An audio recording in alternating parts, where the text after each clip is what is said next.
मधुबनी जिले के रहिका थाना क्षेत्र में भाकपा माले नेता की चाकू मारकर की गई हत्या मामले में पुलिस ने मुख्य आरोपी को गिरफ्तार किया है। आरोपी की निशानदेही पर हत्या में प्रयुक्त चाकू भी बरामद कर लिया है, जबकि आरोपी की पहचान खरौआ गांव के शिवन यादव के पुत्र गुड्डू यादव के रूप में की गई है।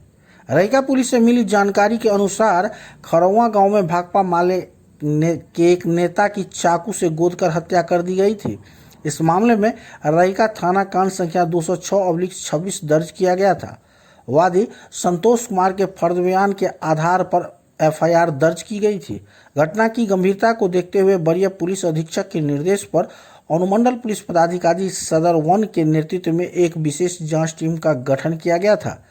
टीम ने एफएसएल की जांच रिपोर्ट, गुप्त सूचना और पुलिस को मिली अंदरूनी जानकारी के आधार पर मामले की जांच की।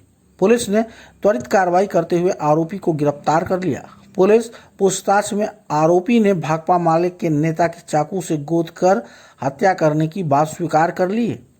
आरोपी की निशानदेही पर हत्या में प्रयुक्त चाकू भी बरामद कर लिया गया है, जिसे पुलिस ने जब्त कर लिया है।